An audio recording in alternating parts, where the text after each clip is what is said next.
Toni Morrison is a certified legend in the modern writing world. She changed my life when I started to read her novels. I was floored in the first couple chapters of Song of Solomon. But who does Toni Morrison write for? How did she find the motivation for decades, not just to write novels, but to be a professor, to edit some of the biggest names in Black literature? And today we are going to hear from Morrison on who we should be writing for.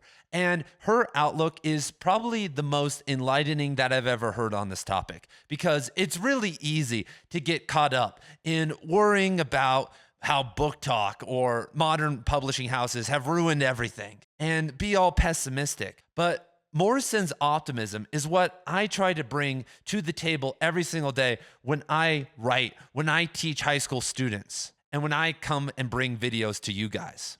And if you guys don't already know, my name is Ian, and here on Write Conscious, we talk about the greatest authors and books of all time.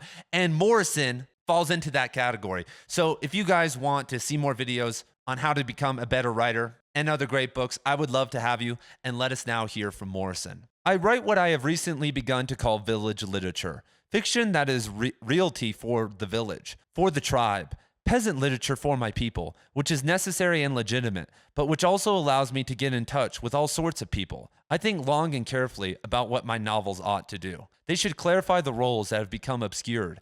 They ought to identify those things in the past that are useful and those things that are not. And they ought to give nourishment. I agree with John Berger that peasants don't write novels because they don't need them. They have a portrait of themselves from gossip, tales, music, and some celebrations. And this is so beautiful because when you are writing, think of William Faulkner. He blew up from writing regional literature. He was the king of the South, but people in South Africa were like, oh my God, this guy's the GOAT. You don't need to be this expansive person. You don't need to write about all these different areas. The best thing that you can probably do as an author is connect with your area, connect with your village, connect with your people. But how the hell do we do that now? Well, Morrison tells us why that is so hard now. That is enough. The middle class at the beginning of the Industrial Revolution needed a portrait of itself because the old portrait didn't work for this new class. Their roles were different. Their lives in the city were new. The novel served this function then and still does. It tells us about the city values, the urban values. Now my people, we peasants, have come to the city. That is to say, we live with its values. So with groups that are lower class groups, you are connected with the culture.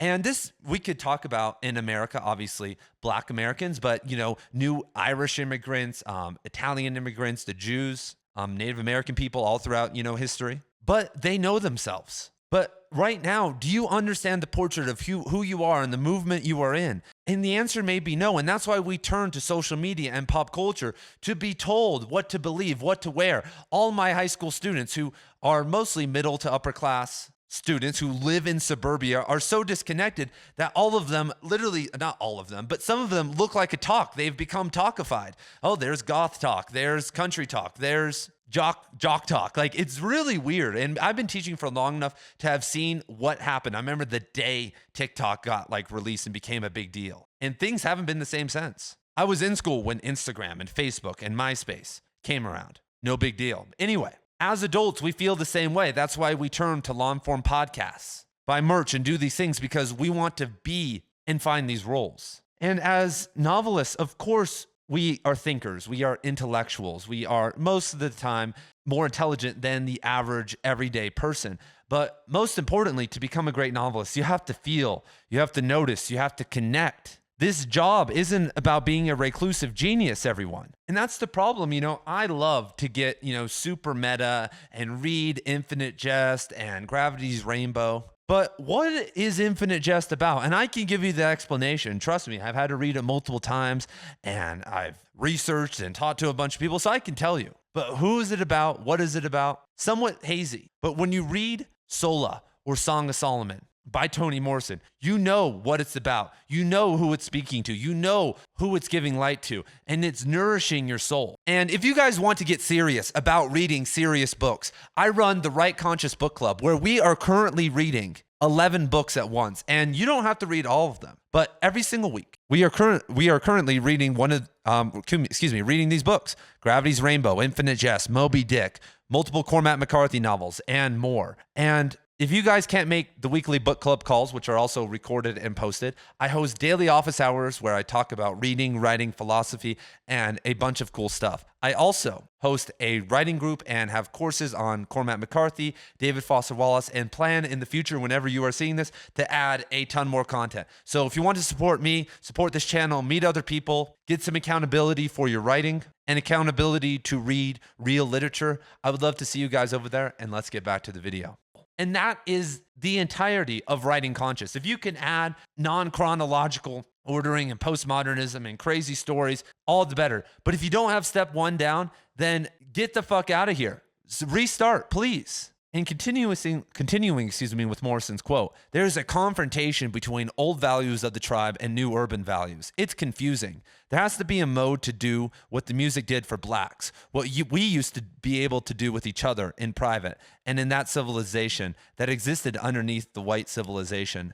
I think this accounts for the address of my books. I'm not explaining anything to anybody. My work bears witness and suggests who the outlaws were, who survived under what circumstances, and why, what was legal in the community as opposed to what was legal outside it. All that is in the fabric of the story in order to do what the music used to do. The music kept us alive, but it's not enough anymore. My people are being devoured. Whenever I feel uneasy about my writing, I think, what would be the response of the people in the book if they read the book? That's my way of staying on track. Those are the people for whom I write. And another thing that we need to look at with Morrison is that she was a woman of action. She taught college classes for, I think, 5 decades to young writers, helping them. She was an editor for people like Chinua Achebe, Muhammad Ali, Angela Davis, Huey P. Newton, so many other people. And even if you disagree with them and their politics or whatever, that is still a big deal in the history of Black literature. Even if she didn't write any novels or do anything, she was impactful. And you need to think about your voice. You know, Toni Morrison was a champion for Black people and Black literature, Black art, Black excellence, whatever. But what are you going to be a champion for? Because it's important. If you aren't a champion, then it's going to get lost, because all peoples are getting devoured now by artificial intelligence, by this new world. Our connectivity and culture and whatever we want to say is starting to be diminished. Like, I like to think of country music, you know, when I think of outlaw country and Willie Nelson and people decades prior, and I know there is folk country and people out there who are still continuing on the legacy. Like, I still listen to bluegrass and go see live music all the time. Like, shout out to all those people. But when you listen to the radio, when you listen to what's actually popular, it's changed, because what used to be popular was the best music. You know, Led Zeppelin, the Beatles, Pink Floyd, they were on the radio. Adam Hart Mother, which is one of the more esoteric Pink Floyd albums, was on the radio. Now all we get is like Wish You Were Here and like Money and Another Brick in the Wall. And the same is with just modern music and what is happening today. And just as a quick note, I think you could take this too far. Like, let's just be honest here. Like, what modern publishing houses have done have, through, you know, DEI, in my opinion, focused too much on forcing viewpoints and artists. And I understand that, you know, most of history, most of literature has been white, and like that was forced, obviously, through not allowing women to vote and have a place in society and slavery and all this stuff. I'm just talking about the modern world. And it's of my opinion that MFA programs, fellowships, national endowments for art have totally collapsed the ability for writers to be able to write and make people care. Toni Morrison was a good writer from the start. She had an ability to make people care and speak to her audience. But if you go, okay, let me explain to you guys what actually happens in like endowments for arts and fellowships and these types of things. So like at the university I was at, they were very much into having a perfect quota of every single race and gender in their MFA programs and PhD programs for English every single year. And okay, cool. But you would think, okay. And so when you would meet the people coming in every single year, they would all be the same. It wouldn't matter if they were Black, if they were Asian, if they were a transgender. They all had a decent upbringing, good education. They all went to college. And most of them hadn't lived very extraordinary or insane lives. And so And thus, their writing and what they were producing wasn't very extraordinary. They weren't able to speak to their actual community. They thought that their community was what they found in their neighborhood growing up in middle class or upper middle class America or online. And it is that. But because of digital technology and these things and kind of the repression of certain emotions, it's not compelling. No one wants to read about it. That's why a lot of books that are published today suck. Nobody cares. Because to do what Morrison is saying requires you to be in the trenches. And I understand, I'm not saying that everyone producing work today or every single MFA or whatever or person getting an endowment for the arts is like this. But what it does is that while you were at, if you were at my university in the MFA program or in the PhD program, it would almost be impossible to be surrounded by any type of culture or community except a bunch of writers who were circle jerking each other. And a lot of this has gone ruined because of the money, because people think that the only pathway to becoming a great author is by getting that deal, getting the MFA, and following the traditional publishing route. And it's not, honestly. In 2024, there are much better ways and much more statistically higher ways of you achieving and building a reading audience. And what's good about that is that if you get a fellowship, let's say you get $20,000 a year to write, well, that's going to end. And what if you don't get a professor job? I've known so many writers, as I talked about yesterday in my video about Roberto Bolaño, about why writers quit, that who once their fellowship and the money and all that stuff ran out, they just stopped being writers. And being a writer is about what Morrison is talking about. It's about providing nourishment and shining light on obscure things and providing history and all these different things. And that is a selfless cause. And if you take the time over the course of decades to build your reading audience one by one, independently, no one can take that away. No corporation, no company, no cancel culture. It's there. And that community can be your village. It can be the same people who are interested in what you're writing about. If you write Southern Gothic literature and that's what you're about and you build a community, you're not going to have too many people who are into Japanese manga and only in your group. It's going to be Southern Gothic fans. It's not rocket science. And the algorithms, and the internet has given us an opportunity to do that, to actually build an echo chamber and a really strong group of people, all from the same culture.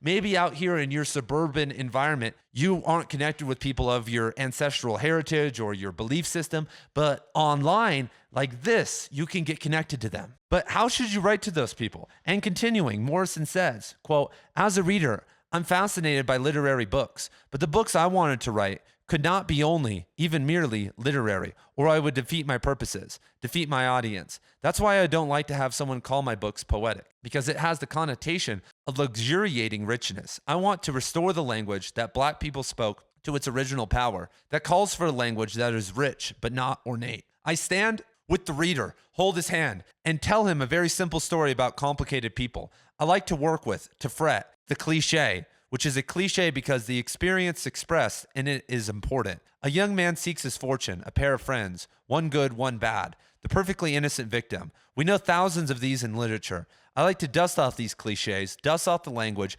make them mean whatever they may have meant originally. My genuine criticism of most contemporary books is they are not about anything. Most of the books that are about something, the books that mean something, treat old ideas and old situations." And once again, that's what I'm saying. A lot of these MFA people and the new novels, they're not giving credit to the elders, to the old, because they were never connected to it. They can't figure out how to write about it. We laugh off our grandparents now, like they don't have any knowledge. We don't talk to them. We weren't exposed, in our public school system. We were only with kids in our certain grade or within a couple years of each other. Same in college, and eventually you move on to a job. And you could go through life without being exposed to a diverse cast of characters and age groups in your certain culture. And then we wonder why people write horizontally. And this is the oldest trick in the book. And this is why the lack of reading is also terrible, especially of the classics and kind of the revolving, I'm going to read all the books that, were nominated for the Booker Prize or the Pulitzer Prize or whatever women's prize or whatever men's prize. And when people do that, I'm like, dude, every single modern book you read, you should be reading at least one classic, because those are the potent things, because those classic authors had been stealing for centuries, millennia. The stories are being passed down. And now, because of our arrogance, we think that we can cut those off and come up with our own stories. And where has that led us? Who is our masterpiece novelist right now? There are a couple, trust me. We talk about them on this channel, but they are getting seemingly fewer and fewer every single year. It's, in the literary fiction category, in genre fiction and stuff, I understand there's some heavyweights out right now. So my number one advice, this is what I tell people for building your audience is figure out what that is, who you are. You're not everything. You're not this mishmash of everything. That's a lie we've been told, because we get bombarded by information and we never connected with anything. And if you don't have an ancestral heritage or a culture, or you don't have any family, then this is crazy. I'm about to blow. We're about to go into the undoable. You're going to have to look within, everybody. I know this is crazy. You're going to have to go inside your heart and find depth within your own soul, imagination in there. This is groundbreaking stuff, but that's the original source of all information, of connection, of culture, of feeling. You might have to go outside. Wow, guys, this is like asking a fat kid to run a mile. You're gonna have to go outside and look around and look at the trees. And my God, what is that name of the tree that is all around my city? Maybe I should put that in my story. You're gonna have to figure out the environment and what's happening and get good at writing about it. If you can't write about the environment around you at a good level, why the hell would I want to listen to you write about a space opera? Get it together, everybody. I'm trying to get it together. You guys need to get it together. And then we can actually make a literary renaissance happen. But it all starts with us taking control of our own village, because there's a lot of space in this kind of community for us to become full-time writers. But it requires a different strategy, a different mindset than sending your shit to a slush pile or just posting on Kindle and praying to the gods. And so thank you guys for being here. Thank you for all the support. Thank you, Toni Morrison, for your beautiful contribution to literature for decades, your teaching, your editing. And if you guys want more videos, I will see you in the next one.